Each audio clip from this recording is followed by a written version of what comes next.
Marco, existe uma grande preocupação, você falou do PSA.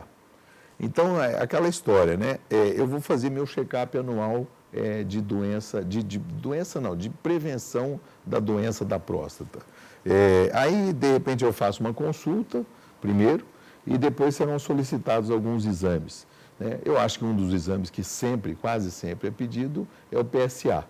Agora, o toque retal, eu já vi alguns que sempre acham que deve ser feito o toque retal e outros que acham que só quando o PSA estiver alterado ou se tiver um outro sinal clínico importante. Como é que você vê essa questão? Eu sei que existe uma pequena divergência aí entre os urologistas. Bom, a recomendação que nós seguimos, Omar, é a recomendação da Sociedade Brasileira de Urologia, Associação Americana de Urologia, a Associação Europeia de Urologia, que definem guidelines que os médicos procuram seguir. E esses guidelines são definidos ou por protocolos que são definidos por especialistas ou através de meta-análises que são realizadas mundo afora. Então não é uma coisa assim muito individual, é uma coisa bastante fundamentada. E a recomendação é que sejam feitos os exames do toque e do PSA da seguinte maneira. Se você é um grupo de risco principal é quem tem histórico familiar. Então, se você tem algum parente de primeiro grau que teve câncer de próstata, particularmente antes dos 65 anos, os pacientes de raça negra que têm um risco maior também, você deve começar a fazer seu exame aos 40 anos. Aí é o PSA e o toque. Se você não é grupo de risco, você não tem histórico familiar, nem a raça de risco, você pode começar aos 45 anos. E esses exames devem ser realizados anualmente até os 70 anos. Se os seus exames sempre estiveram bem, então dos 45 aos 70 anos, sim, aí você pode até dispensar o toque e só fazê-lo se houver alteração de PSA. Por que essa conduta? Porque a fase de risco maior de doença agressiva é especialmente dos 45 aos 70 anos e a fase onde o paciente tem uma expectativa de vida muito grande. Então, você tem que tomar um cuidado especial. E a pergunta que todo mundo faz, mas doutor, só o PSA não basta? Essa é a grande pergunta. Não dá para a gente escapar do toque? Então, todos fazem essa pergunta. O problema é o seguinte, alguns tumores, né, uma porcentagem de tumores, o PSA está normal. E o problema principal disso é que esse grupo geralmente é de doença agressiva, porque as células daquele tumor agressivo são tão desorganizadas que nem PSA produzem. Então o PSA é normal.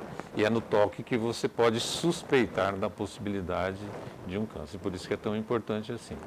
Então, é claro, se o paciente tem, por exemplo, 2 anos consecutivos de PSAs bem baixinhos, abaixo de 1, você fez toque e tal, você pode até pular 1 ano sem fazer. Existem algumas flexibilizações, mas de uma maneira geral, PSA e toque anual até pelo menos os 70 anos. O ideal, né? É o ideal. Marco, É o ideal. E aí, Marco, quer dizer, também uma outra questão é assim, né?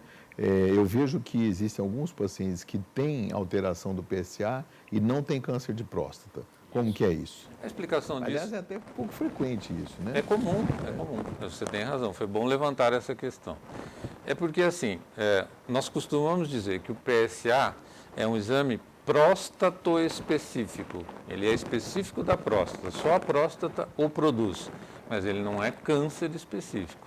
Outras situações podem produzir PSAs aumentados, como, por exemplo, uma infecção. Se o paciente está com uma prostatite, o PSA sobe.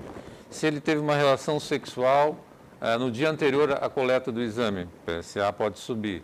Se ele praticou ciclismo e não interrompeu por 72 horas, o PSA pode subir. Andou a cavalo. Andou a cavalo. Então, existem situações, a própria hiperplasia benigna, quando o crescimento benigno é mais volumoso, pode cursar com PSA mais elevado também. Né? Então, aí existem critérios que os médicos avaliam e que vão definir se precisa continuar a investigação ou não. Mas é verdade que não é só o câncer de próstata que aumenta o PSA. Ah, perfeito. Importante isso, né, Germano? E tem um outro detalhe, né? Quer dizer, me parece que o câncer de próstata, não sei se me confirma isso, ele normalmente ele ocorre mais na periferia da próstata, né? E parece que a periferia dá para alcançar pelo toque, você sente ali, né? Uma alteração isso, textural, né? né? O toque, justamente ele consegue palpar a região, a zona periférica da próstata, onde ocorrem cerca de 75 a 80% dos cânceres de próstata. Acontecem nessa região. Então, facilita. Então, todo mundo pergunta, mas o que você quer perceber no toque? Né? Nós queremos perceber se existe alguma nodulação, não é tanto o tamanho. Diferente ali, Isso. Você tem uma consistência que nós chamamos de fibroelástica, que é a consistência assim da ponta do nariz, por exemplo. Isso aqui é fibroelástico. Isso é o normal. Agora, imagine que embaixo da sua pele aqui tivesse um caroço de milho. É muito fácil de você perceber um endurecimento ao toque. Então, é um exame grosseiro, de certa maneira, mas bastante informativo, né? Muito informativo. E aqui eu quero dar um depoimento para vocês, porque eu sou profissional na área de imagem. Eu sou radiologista e eu faço, assim, muito ultrassom de próstata o dia todo, né, Marco? A gente trabalha nessa área. E nós já tivemos dezenas de pacientes com exames ultrassonográficos normais, com um PSA normal e que acabou descobrindo alguma alteração pelo toque. Acho que é importante destacar isso porque nós temos recebido cada vez mais lá na clínica de imagem, Marco. É importante a gente falar assim do dia a dia, né? Nós temos recebido, viu, Germano, pacientes que vêm para fazer um ultrassom, fizeram o PSA e fogem do toque. Fogem até do urologista.